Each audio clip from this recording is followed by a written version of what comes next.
Around 8,000 devotees are there on the campus as we speak. And it's the best time of the year here in Mayapur. Today we have with us also, at my home, His Grace Sureshwar Prabhu, Barsana Mataji, Abhinav Prabhu, Roma Mataji, and many devotees from Bangalore and Hyderabad. So my heart is very, very happy and very pleased to be in such a environment which is devotionally Very good, so Hari. enriching. Yes. Dandavad Pranam, Guruji. Dandavad Pranam.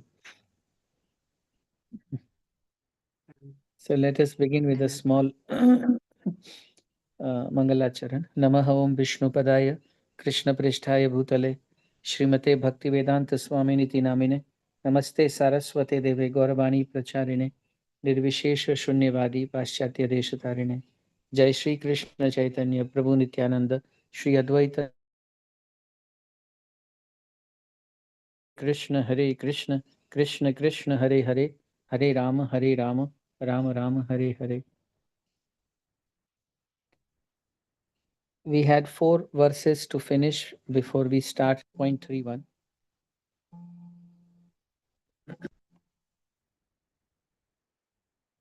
Let's start. Madaji, can you please put it up on the screen, please?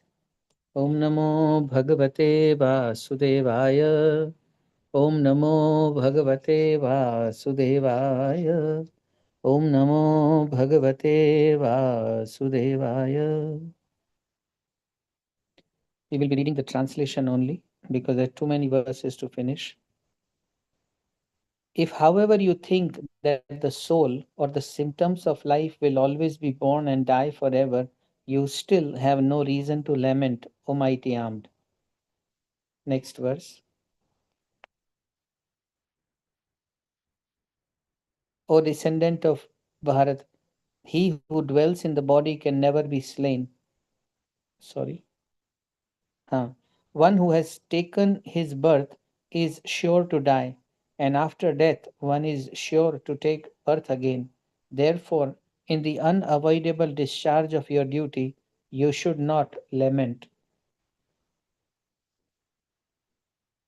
All created beings are unmanifested in their beginning, manifest in their interim state, and unmanifest again when annihilated. So, what need is there for lamentation? Some look on the soul as amazing, some describe him as amazing, and some hear of him as amazing, while others, even after hearing about him, cannot understand him at all. O descendant of Bharata, he who dwells in the body can never be slain. Therefore, you need not grieve for any living being. So, here Krishna ends the Sankhya Yoga part, and we will pause here for 15 to 20 minutes. After that, we will move to the next part.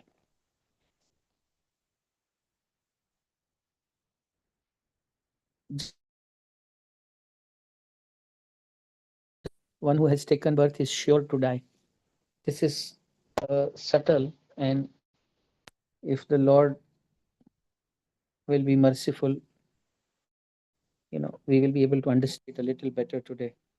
Kindly give me 1 minute. I have received a call which is unavoidable.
Hare Krishna Prabhuji, not able to hear the voice. Hare Krishna, he got a call actually, so Okay, he's madam. getting unavoidable. Okay. Yeah. Okay. It will continue now, madam. Yeah, just a minute, one minute. Okay. Okay, madam. Thank you.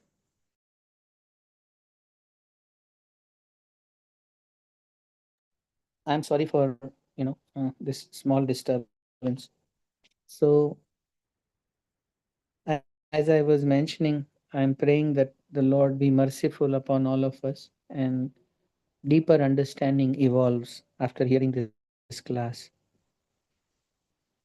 We have already discussed one phenomenon last week, that even if we cannot understand that we are not this body, at least we can practically experience by the inferences that we have been migrating from one body and taking on another body.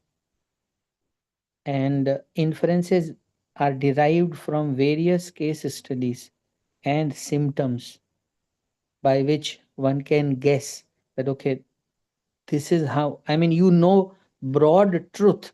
You may not know minute details, but you know the broad truth that definitely body gets slain and soul migrates from one body and takes another gross body. So this much understanding is there. We also discussed that the name gets finished, whatever is your current name, and all the relatives related with that name, they will also be finished. Which means, the in 15th chapter Krishna says, mattah smriti gnanam apohanam cha, from me comes remembrance and forgetfulness.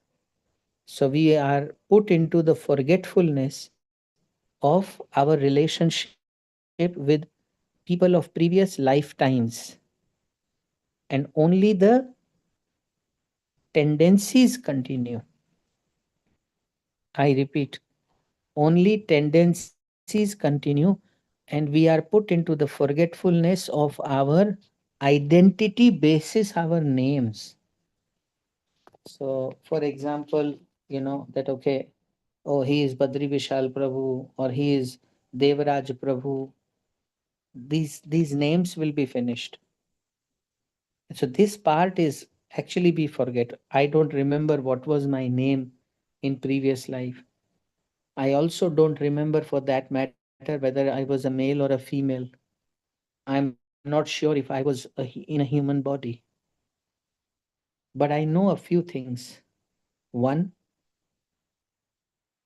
very high probability is there that I was not born in a Western country, nor was I born in a country of Pathans and Russians, because my feet are not so big, nor do I have that kind of a height.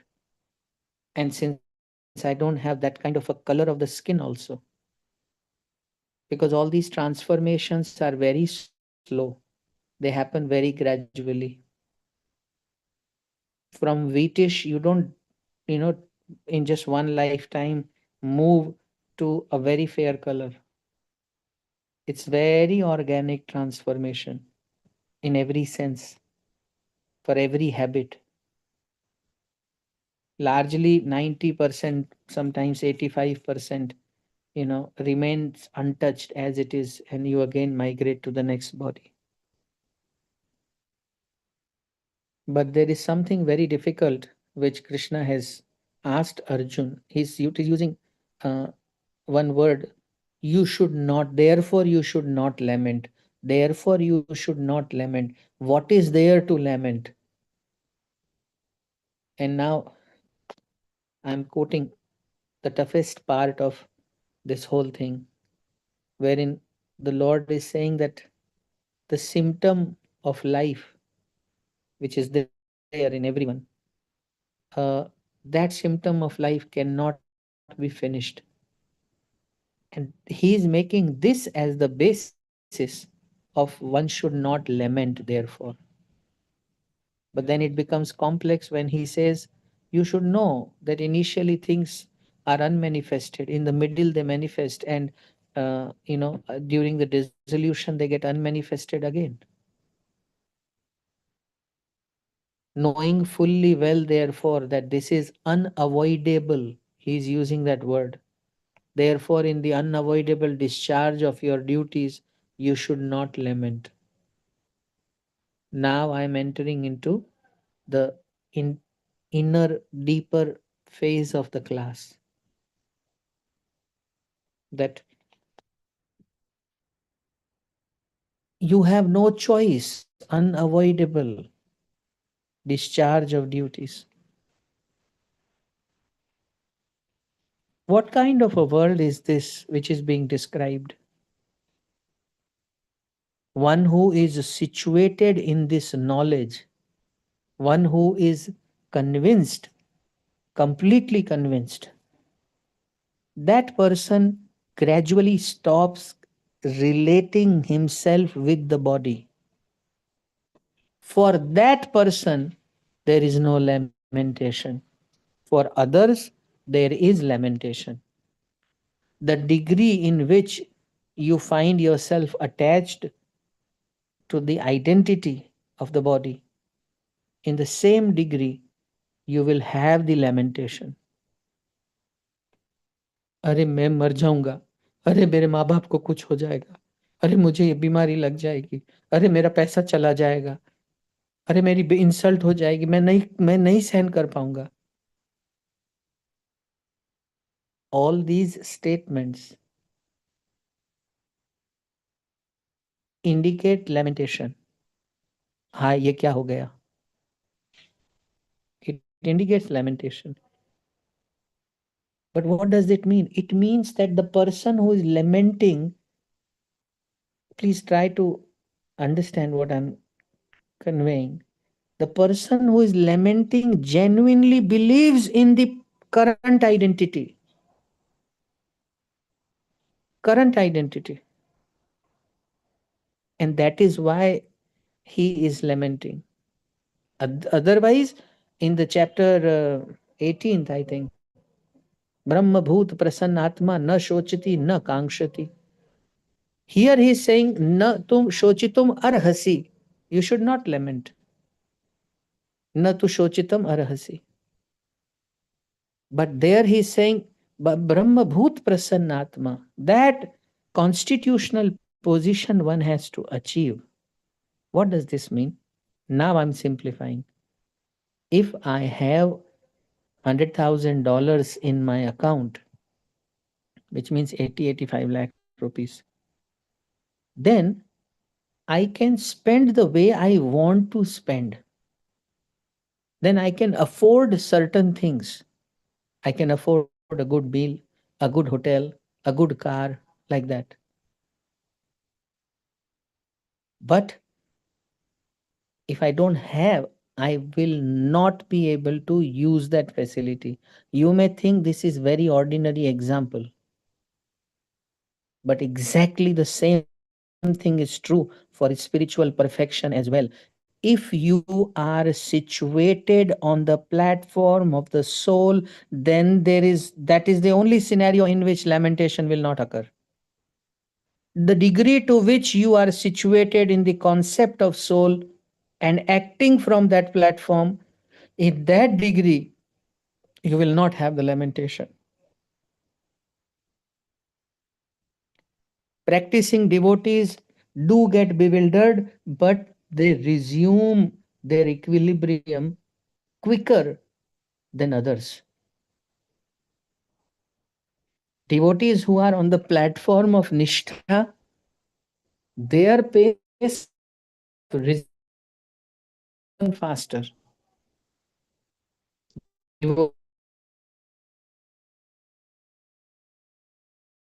His pastimes, for them the lamentation is even lesser.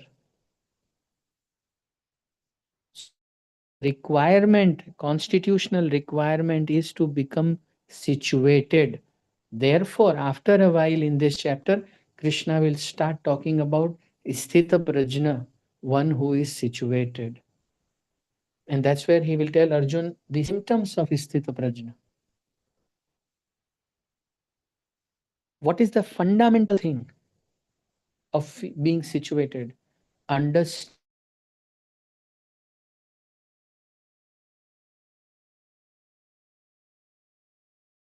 2.11 Shochas. Everywhere Shochitum, Shoch, Shochitum, Shoch, lament, lament, lament. Why is he using so many times? Because he wants, consider yourself, Arjun, you will have no choice but to lament. Charge of your duty. What does that mean? If you continue to feel that, okay, no, no, no, no, when I get this standard, typical mentality of people who are not, when times are not good for them, then their bhakti gets better.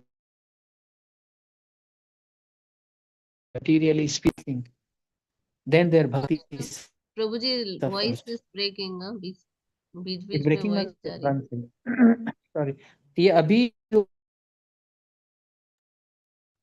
अभी फिर चली गई अभी ठीक है क्या? फिर से बीच में चली जाती प्रभु जी माता जी, ये बार बार अब होने लगा है या पहले भी हो रहा था? थोड़ा थोड़ा हो रहा था अभी थोड़ा और हो सो सॉरी, यहाँ पे ना थोड़ा ये नेटवर्क का है इशू। आप मुझे अब बताइए, आ रही है क्या ठीक से? No, hold hold please hold.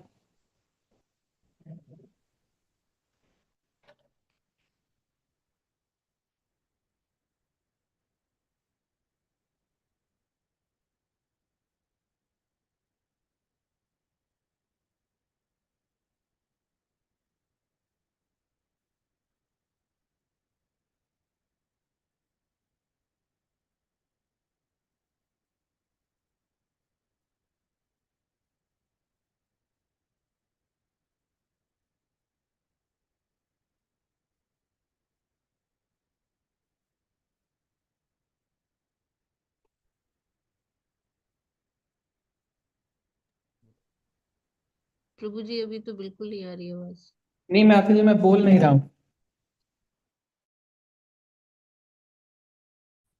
आप अब बताइए, अब आपको अच्छे से आ रही है? यस। ओके, माता जी, Shyam Vallabh, yes Prabhu ji I think everybody can now hear. मैं छत पर आ गया हूँ, तो looks like we can now comfortably do the class. Prabhuji, Okay. one point I want to ask Prabhuji before you Sure. start. This Yes. Sochitum means think, na? Like why we are. No, no, no, no, no. Shochitum is lamenting. Okay. Every time Sochitum. Sho. It is not sir. It is sha. There is a difference between the two. Sir is different. Sir, the cycle sir, and sha, shaljam sha. So they are two different words. Not soch. It's shoch. Yes, got the point, Prabhuji. It is clear. I was mistaken. Yes. Okay. Now I'm moving ahead. So knowledge of one's constitutional position, that's one thing. And within that, the concept of eternity, that I was, I am, I will be. Now getting situated there and observing the world, observing the world in terms of transformation. Krishna first talked about eternity, then he talked about transformation. From childhood to boyhood to youth to old age.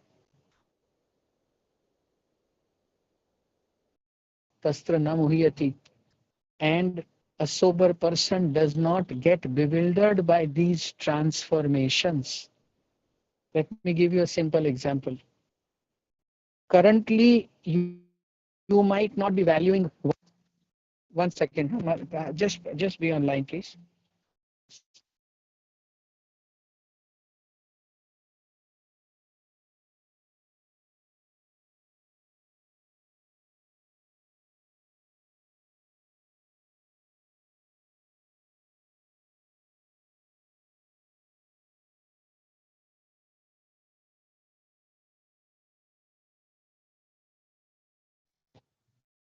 My profuse apologies for this.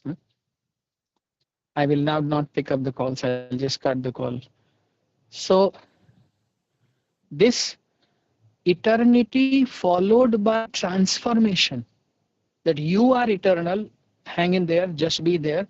From here now you look at the transformation. So sometimes we never value our thumb, never. But for one reason, if thumb has to get cut down, when I say we never value, in sense it doesn't occur to us. We just use it and we take it for granted. Or one part of your face becomes ugly, distorted, jal gaya. Now it will be tested how much situated are you. And mind you, you might be situated, outside people are not. They would not befriend you. They would, in parties, etc., wouldn't want to be seen with you. And you should be perfectly all right with it. Not externally being all right. Internally, on the strength of the knowledge that I know the body goes through transformations. And my body is also going to go through transformations. In this case, it is an abrupt transformation, but it is there. It is not organic, but it is there. It's not dwindling. It's a sudden block. On the strength of this, acid फेंक देते हैं ना बच्चियों के चेहरे पे. Now, one is the trauma and all that other part.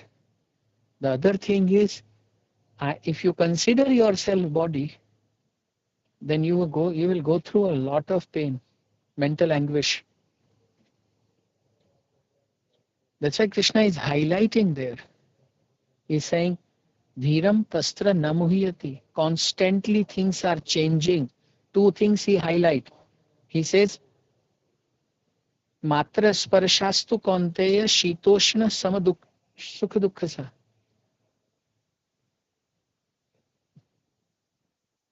Agama apa. Now he's explaining here. Agama apaino. It comes and it goes. The senses are connected with the objects of the senses. Happiness and sadness. Like winter and summer seasons. He's highlighting here. So one is he talked about you are eternal. Second is he's then talking about the non-eternalness. So that on the strength of this analytical understanding, Arjun can situate himself. Now today is the last day of Sankhya Yoga. I will take a small test right after this session, just to check your understanding whether at least conceptually we have a basic understanding. So first he starts with you are lamenting for something which one should not lament. Wise do not lament for dead or living. That body can be slain, but the dweller inside the body cannot be slain, cannot be killed.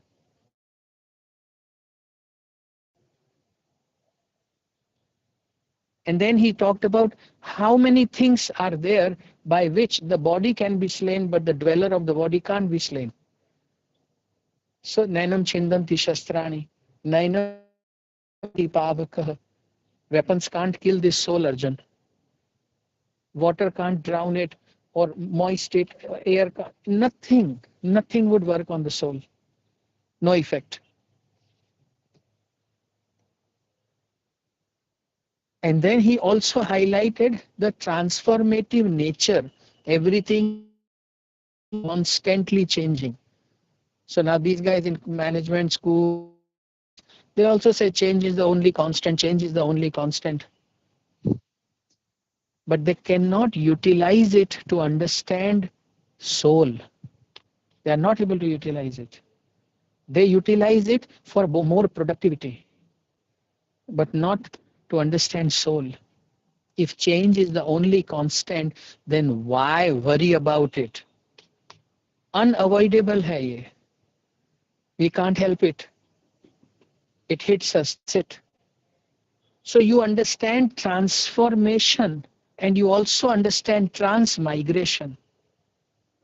Despite it, you will leave Vasam Chijiranani Yatha Vihaya Navani Grahati Naroparani. Oh, like an old garment is given up, soul also gives up the useless body and moves to the new body. Krishna has, this is Guru. This is what Guru does. He makes you recognize. He places you there. He places you there. That okay, you, Aham Brahmasmi, realize this. Now you have to look back from 2.11 till 2.30, and then you will be able to definitely understand it. That okay, in Sankhya Yoga, in analytical study, the eternity aspect is stressed upon, and it is explained via the transformative nature of the physical world. It is also explained by giving the list of material elements which cannot affect the soul. And it is also explained by transmigration of the soul. Vasamsi Jirnani is transmigration. Nainam Chindanti Shastrani is by the process of negation. That soul is beyond this, can't be killed. Transformative is from childhood to boyhood to youth to old age. That transformative. Natvevaham Jatunasam is the eternity concept. There was a time when you didn't exist, I didn't exist, these kings weren't there, nor will there ever be a time. Now you have understood that how 2.11 to 2.30,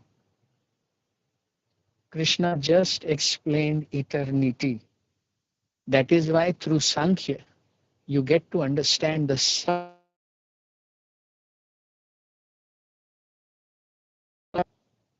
Chit potency and Anand potency can't be understood by this. And this is something a completely different topic. I'm not touching it today. I'm just saying Sankhya Yoga is sufficient to end the material miseries of yours. Just as a tax. So you just sit back, see that, okay, Krishna says it keeps on changing, and you don't have to get bewildered by the changes. Not that you become thick skinned, it is just that you understand the nature as described by Param Guru, Chaitya Guru, Lord Sri Hari, Yogeshwar Krishna. He has explained this to me, that I have been, I am, I will be. I can't be killed. He has explained it to me. And he also explained that no material element, the five, still continue. Please understand it. I will still continue. Just I will leave this body, but the same tendencies are going to get carried forward. And with those tendencies, I will live. In this life, I love football. Next life also, there will be this knack for football. That's why you see these 5-year prodigies. They are prodigies only because they knowingly or unknowingly work on certain things in their previous lives. That's why they are prodigies. No other reason. And thus, if you know the transmigration of the soul, you can't be envious, because then you know, boss, I did not start it as early as he did or she did. So therefore, she or he is thriving, and I am not growing in this particular field of inquiry, whether it is singing, playing, whatever it is. He is growing because he has earned it from the previous lifetimes. Then you will not go and abuse an Abhishek Bachchan or a Rahul Gandhi, because whether you like it or not, they also have earned it. Krishna is ever impartial. The day piety of Rahul Gandhi or Abhishek Bachchan or Lalu Prasad Yadav exhausts, he doesn't need your prayers. He will be finished. Once you know these 20 verses of Sankhya, yes, because then you know the transmigration of soul is a truth, and therefore people are taking birth with various types of talents, one way or other. If nothing else, they will be talented at sleeping for long hours, or they will be talented at hurting others.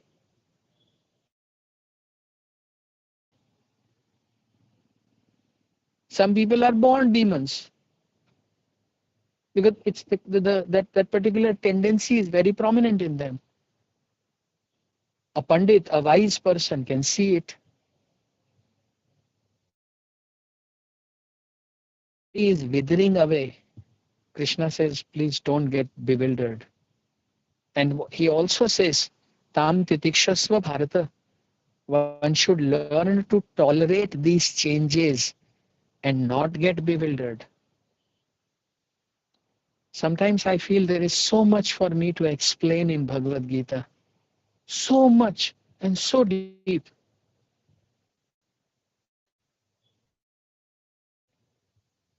He is not Gishan. He's saying you have to understand the way it is. He's not giving any solution.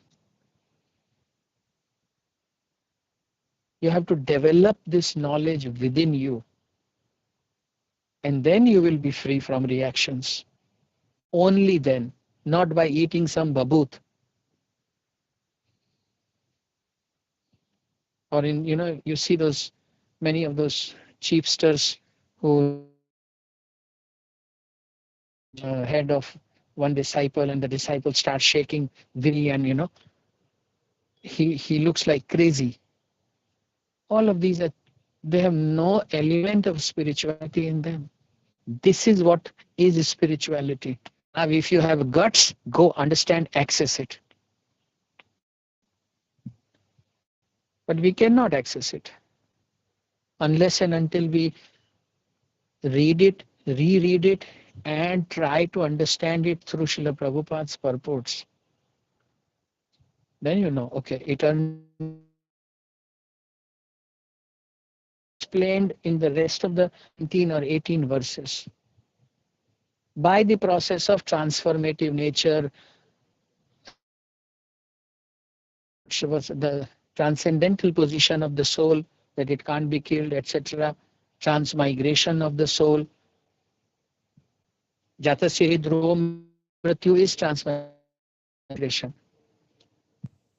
Prabhuji, again Yes, breaking, Mataji. Prabhuji. Again breaking. Uh, Okay, Mataji. What about other devotees? Are they also experiencing now the breaking? Can any other devotee also speak up, please? Little bit in between sometime. But otherwise, it's reasonably all right, like 80, 85 on 100. Yes, Prabhuji, reasonably all right. In between, it is breaking little bit. Okay, okay. I think we can go ahead. Right. Now I'm going to the next part of it. There are 7 verses.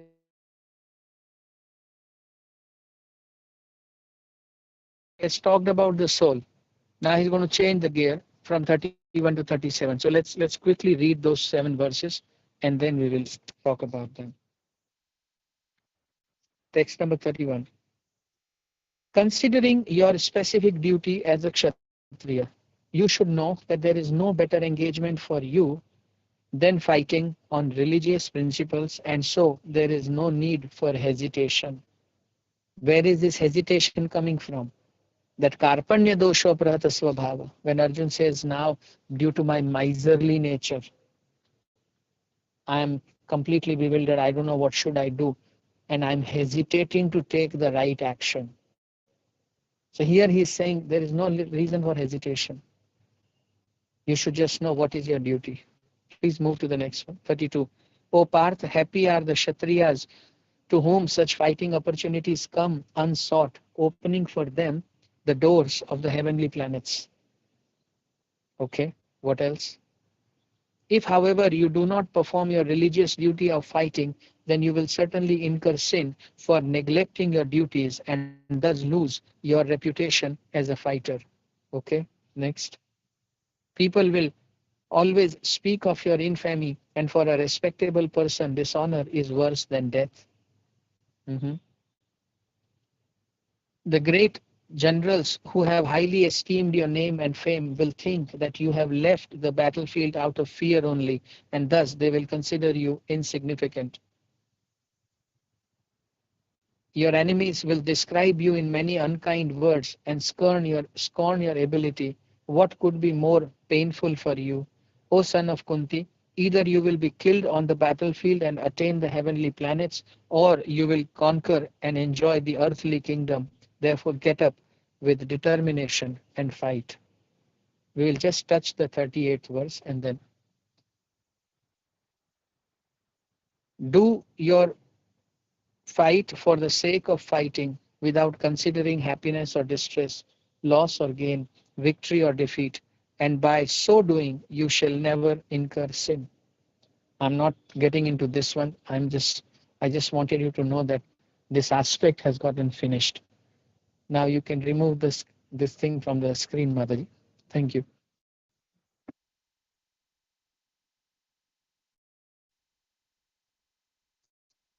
So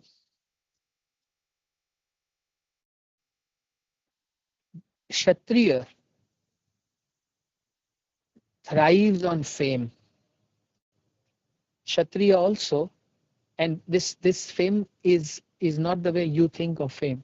This fame is born out of performing that duty because they are brave and they have Ishwar Bhav, which means if somebody reaches out to them and they give shelter, then they want to protect them at any cost. So Krishna in the 2.31, he says, knowing your Kshatriya duty, this is religion for you. Now you might think a person who was just a few weeks back talking about soul and nobody can kill anybody and all of this is temporary, then why should I fight? If all of this is of no use, no gain, there's nothing to lament, then why should I fight? Here he changed the gear suddenly, very very deep. Here he is saying, you have taken this body, you have a certain temperament with which you are born. And this temperament is born out of your previous desires. And you have performed some good karma. So you have got an opportunity to live it. Krishna says, so now live it. You wanted to be a cricketer, a painter, a singer, a business person, a salaried person, whatever you wanted to be. Now be Arjun. Why? Because if a singer is not singing, he will be dissatisfied. You take it from me. If a cricketer is not able to play cricket for some reason, he will remain dissatisfied, no matter how many antidepressants you give him. If a painter is not able to paint, if a singer is not able to sing, if a cricketer is not able to play, there will be large scale dissatisfaction. That's why in the modern education system also, ask the child what the child wants to do. Let the child grow in what he is comfortable with. That's all they basically want to sense enjoyment through to his throat or down his throat. But genuine, there is an element of truth in that. Arjun, you think that if you will not fight, you will be happy? Krishna showed future to him. Boss, they will all not think about your compassion. They will say you were coward number one, and therefore you left the battlefield out of fear. And when you would hear it, Arjun, you will not be able to take it. That would be worse than death for you.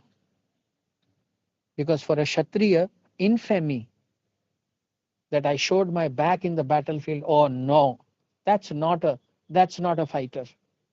A fighter can never take this blot.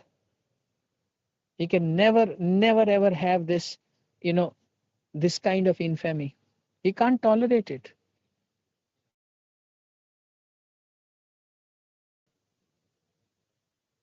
Even a Vaishya can tolerate it, and a Brahman can certainly tolerate it, but they have different reasons. Dhruv Maharaj couldn't tolerate that infamy. Very well knew it, that he won't be able to take it. When he's pulled from his father's lap, Dhruv will feel extremely angry, even his forefathers, because that's Kshatriya blood. Krishna tells Arjun, this is the nature you are born with. Though it is not the nature of the soul, it's the nature of your subtle body, Arjun. And it will be very painful for you. And then he says, fortunate are those fighters who get such opportunity because it opens the gates of heaven for them sometimes. He's saying, if you have got an opportunity to engage into fight, it is fortunate for you to do. So go ahead and do it, Arjun. Now you have to distinguish between the two roles. Arjun as a soul, that's the most beautiful part of the class. Arjun as a soul is Shashwat Satya, that's eternal truth. Arjun as a Kshatriya is Yuddha Dharma. Yuddha doesn't mean only fighting. Yuddha Dharma of a student is study. Yuddha Dharma of a housewife is to take care of the home. That's Yuddha Dharma for her. So though I am a soul, but I am a Kshatriya currently. That's my tendency. This is the temperament. And therefore he says, Paradharmo Bhayakara. Upcoming verses he'll say, do your duty, do somebody else's duty. That would be dangerous for you. Because you will not derive satisfaction. Even if you do it perfectly, you will not derive satisfaction. As little tiny souls, we are also tiny gods. What we desire, if we earn it, we live it.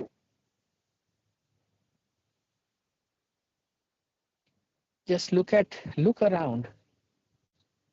I'm not against Sonia Gandhi being a waitress, but it amazes me how law of karma works. From when she was a waitress, it was impossible even for her to even imagine that she will be an uncontested leader of the oldest political party of India. Nobody challenges her position. And it has been decades now. From Italy to India to politics, and then hanging in there. What do I mean by all of this? If a soul has earned it, whether the soul currently has the capability to digest it or not, the soul will live it. If it is destined that there will be 350 crores in your bank account for next 50 years of your life, no matter what you do,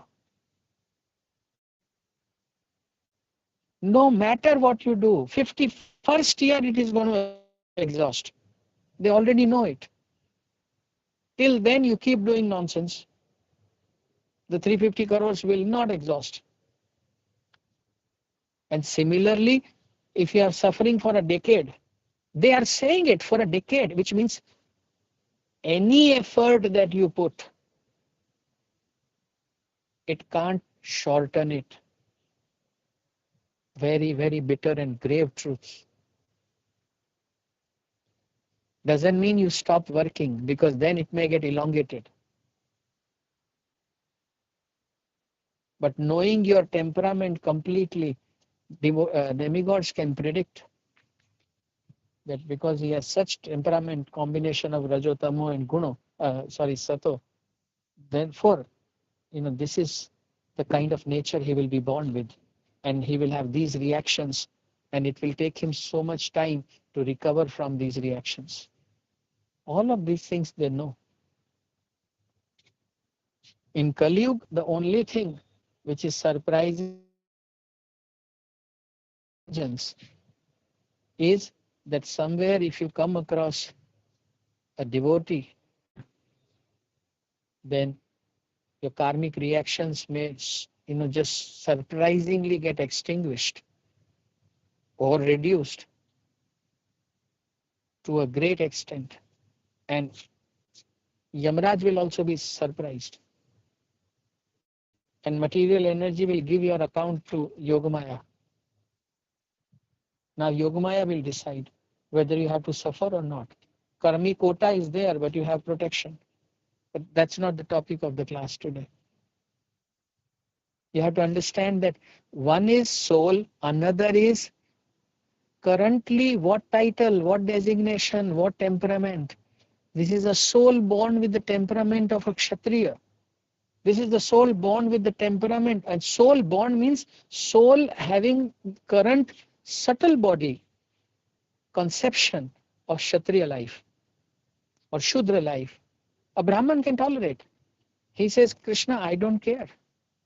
Shamodamo tapas shaucham, arjavam. He doesn't need this fame. So if he gets insulted, he said, big deal.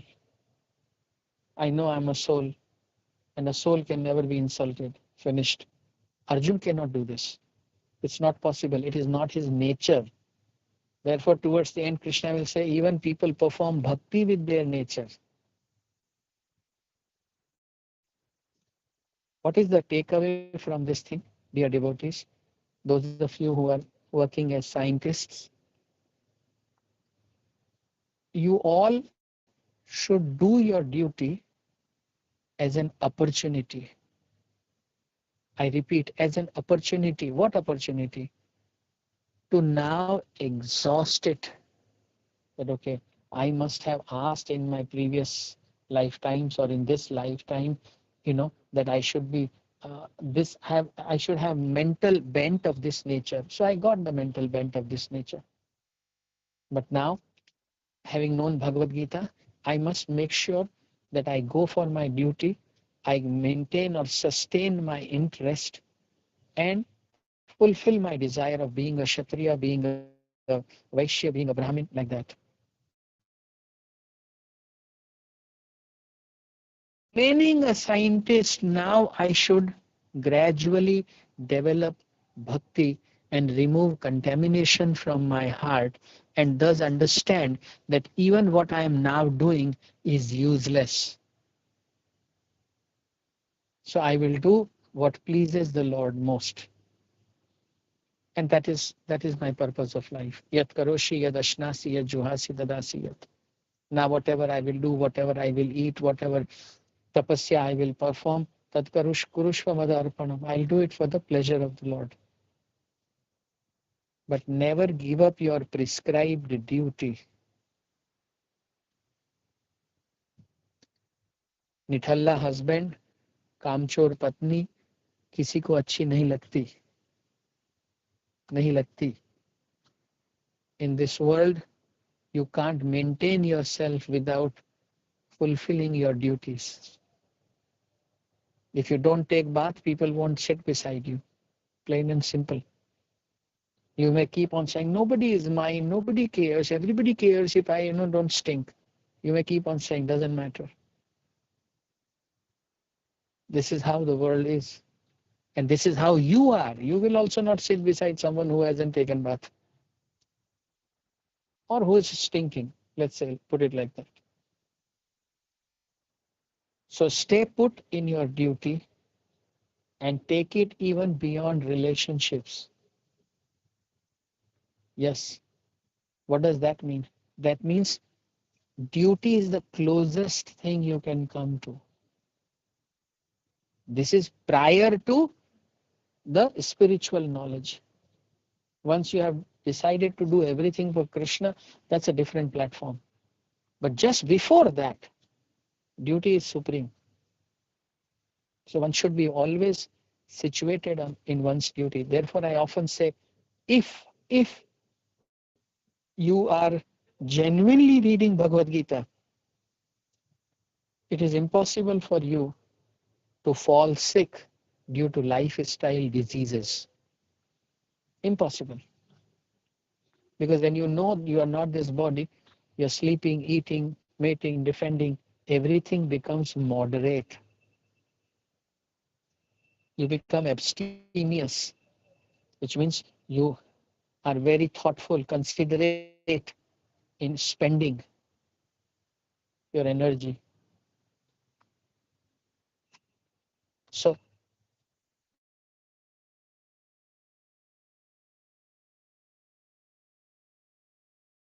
definitely occur. What will happen because of that? High chances you won't get diabetes. High chances.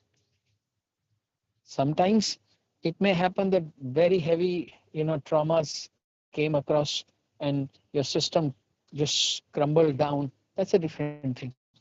Otherwise, very high chance that you will be, you know, just running smoothly because you study Bhagavad Gita and you want to apply it. You can't apply it at the soul level, but at the minor levels, the improvements start showing. So stay put in your duty wherever you are, and that must be superior to anything else except spirituality. Except spirituality. I must go to the office. Of this there is no doubt.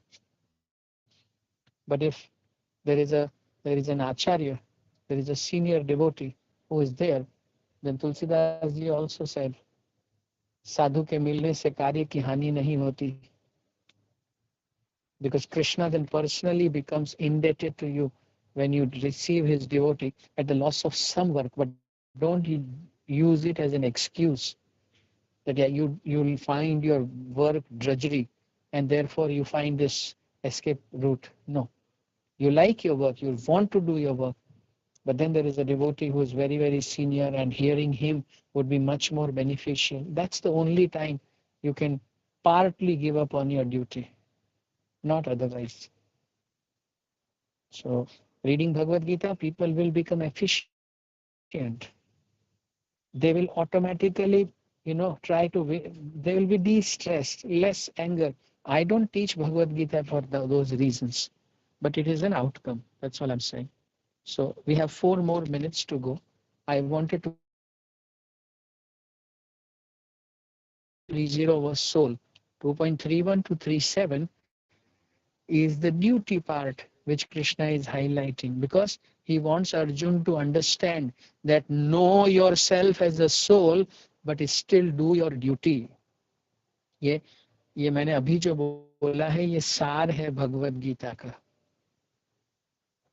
Like a housewife who has an affair with someone else, she will live in that house, do all the household activities, and her heart will be with the lover.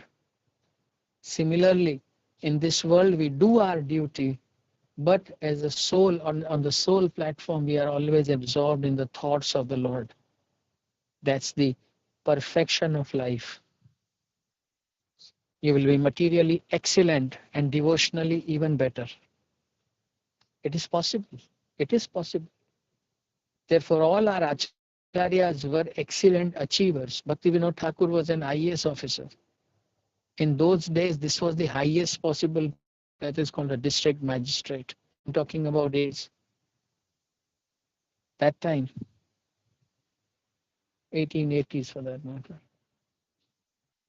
So we are talking about that kind of a lineage who was, an expert in Surya Siddhanta. And he knew PhD level mathematics, calculus and everything. And this I'm talking about 1920s, 1930s. And we had Srila Prabhupada who, wherever he went, he barely worked hard. Because when you know who you are, so this we must remember. Tasmat, this is the Samam Bonam and last verse. Tasmat Sarveshu Kaleshu Hare Mam Krishna. Anusmar Yudhyacha. We are not able Yes. to hear anything, Prabhuji. Okay, Mataji, can you hear me now? Prabhuji, Okay. after Am I audible? Prabhuji, you are audible to me. Okay. Prabhupada line was not audible, Prabhuji. Further onwards, Prabhuji. Okay, so Srila Prabhupada, I'm saying, slept barely for 3 hours and he achieved so much. So if you are reading Bhagavad Gita, it is impossible for you to not grow. Impossible for you. If you are genuinely trying to understand it, it starts reflecting. That excellence will manifest. Krishna is always eager to make his devotees kings of the world. Dhruv Maharaj, Prahlad Maharaj, Yudhishthir Maharaj, Amrish Maharaj, they ruled the world. Merely becoming, externally a devotee like will not be sufficient. We all must be conscious that this is the samam bonam of life. What? Tasmat sarveshu kaleshu mam anusmar yudhyacha. Devotees, I will never be able to put more emphasis as far as this class is concerned. Mam anusmar, remember me again and again. Yudhyacha, and do your duty. Remember me is knowing yourself as soul, knowing you are part and parcel of Krishna, knowing you are the servant of the Lord, Das, Dasanudas. Mam Anuswar is this. Yudhyacha is, and do your duty, your prescribed duty.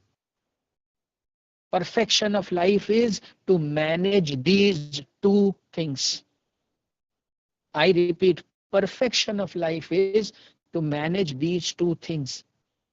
If you get carried away, you will be over-absorbed in Yudhyacha, prescribed duty, and you will forget Krishna.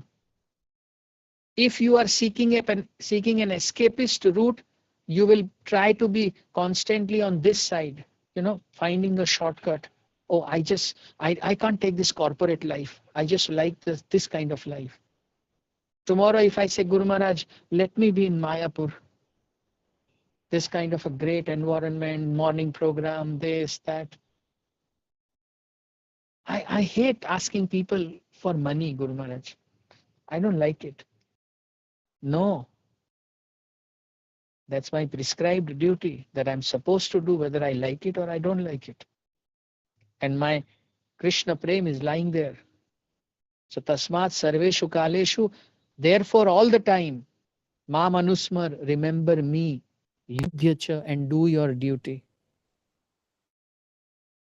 Then you will see what Bhaktivinoda Thakur envisioned. He said, oh, when will that day come when all the High Court and Supreme Court judges will come to the court with Tilak, Kanthi and Shikha? When will that day come? Because more devotees come up, they will naturally excel. And not necessary that they have to show their excellence to the world. No, they may excel in various things. Great, amazing art also. And then they use it. In TOVP, there are fantastic painters and artists who have just used their talent for Krishna's service. So you are a soul, but you are a Kshatriya soul currently. I am a soul, but I am a conditioned soul.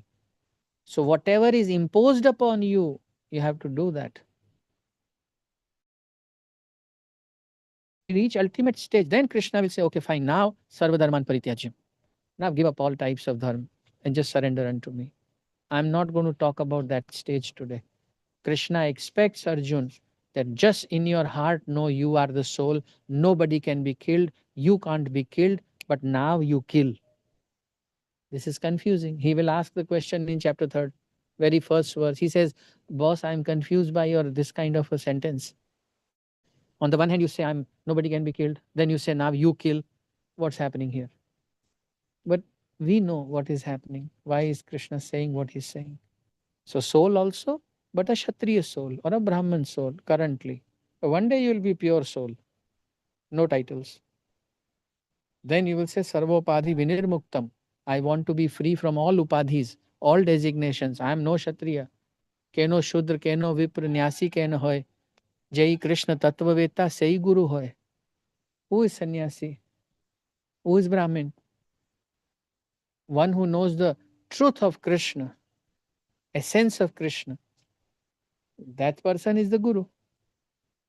That's it. Now it's 8:34. We are 4 minutes over. Can you any question? Please ask. I would be happy to answer. And if you have no question, then next week onwards, we are going to talk about something amazing, which is sthiti prajna. How you do this duty, Arjun, with what? That mindset of doing duty. Yes, Prabhuji. You told that changing of the body itself is slightly slower, like sudden development of long feet and this thing. But otherwise, it is told that suddenly we are changing our forms itself from man to some animal to something. These two things, how they are From from the body of a human body, but Vishal Prabhu, it is very difficult to fall down. We achieve it after 8 million bodies, but they are bhog yonis. This is yoni. Bhog yoni means we have only instinct. We don't have vivek. We don't have discriminating power. So once a person comes, a jeev comes to this platform, chances become rare that he will fall down again. He will go through multiple transformations as a organic evolution of consciousness, either or just that okay, now your desires are going this way. Like for example, if you see mudra shastra, then they'll tell you that pointy nose, long fingers automatically describes someone who is an artist. There's a higher likelihood that if someone has such body features, he has more clarity and he is going to be an artist. So these mudras, these bodily features, they give us an indication. And bodily features are born out of subtle body. Currently, what all I'm thinking, that would be grouped together and say, okay, this person has this quota of 79,000 pending tendencies, fantasy, samskar, whatever you want to call. Basis this, in his next life, he can fulfill 8,000 desires. And this is the kind of body in which he can do it. And that extension you will find. Remain 71,000 same, only 8,000 changes. You got my point. So, Prabhuji, one more doubt, Prabhuji. yes, please. Prabhuji, you said that once we exit the body, we will be leaving all our relatives and friends of this life. So we don't meet them in the next life? No, Prabhuji, we meet them where both of us don't know the names, if you know what I mean. The So, unknown. groupings, yeah. Like you may feel instant affection for few people, you may feel instant repulsion for from few people, and you can infer that there is some karmic baggage I have. This much you can know. So your son is generally considered someone, who you could not repay in the last life. You have Okay. taken some money in the sense some favor you have taken. So now he will take that favor back from you. Mhm. Okay, Prabhuji. So means we don't know that there is some karmic thing, but automatically it will be happening. Amongst various human relationships. But you can just judge. You can know for sure that some of your current relatives were there in your past life also. Neither they can fully know it nor you. But intuitively and broadly, you can be certain that yes, that is the case. But then Okay. if you have to deeply know it, then you have to get Siddhi. And Okay, who Prabhuji. bothers about it? So Okay. it's high time. So let's meet next week. And Hare Krishna Prabhu. Hare Krishna. Thank you, Prabhuji. thank you very much. Hare Krishna Yes, Prabhu. yes. Please ask. Okay, I thought there was a question. Hare Krishna. Yes. Hare Krishna Prabhu. Ramesha Prabhu, do you want to ask some doubt? Please ask Prabhuji. Your sound is not clear. Hare Krishna Prabhu, I have one doubt. Means even though we hear that eternity of soul, but when it comes to action, we'll forget it. That how to The reason manage. behind that is Is that it because today. of our past karma we will forget those things? Like No, we no, will Prabhuji. be You don't lamenting have to about philosoph. Okay. decision making like that. Can you hear my voice? Am I audible? Yes, yes, Yes, Prabhuji. Prabhuji, you are audible. Okay. Prabhu, That's all, you. Prabhu. Yeah. I understood, Prabhuji. You have to understand this thing that you have just switched off the fan. It will take a while before the blades completely come to the halt. Similarly, by reading Bhagavad Gita, you have just come to know, okay, this is 8,848 meters height of Himalaya. Fine. Yes, you know the height today. Then, I have got pictures of the peak of Himalaya. You see, this is all ice clad. Okay, fine. You now have seen also the peak of Himalaya in the form of a picture. But are your calves strong enough? Are your lungs sufficiently strong? Are you physically fit enough, trained enough to take on those kind of, extreme temperatures? All of that, Prabhu is pending. Bhagavad Gita is a preliminary study. It has just told you this is Himalaya, this is soul, this is the height of Himalaya. Okay, fine. This is the size of soul. And this is, how it largely is. All right. But big deal. Now in the association of devotees, when we will chant the names of the Lord, then gradually with purification, we will start feeling the presence of the soul. And automatically, in that proportion, you will realize that you are not this body. Keep discussing it and keep chanting. Keep serving Vaishnavas, pure devotees, and you will experience it, Prabhu. So Prabhuji, right now can I ask one last question, Prabhuji? Please. Prabhuji, you said it needs to be a Siddhi Purush. So how to become a Siddhi Purush? It takes a long time. You have to stay put on chanting of the holy names. Okay, Prabhuji. First and foremost is that.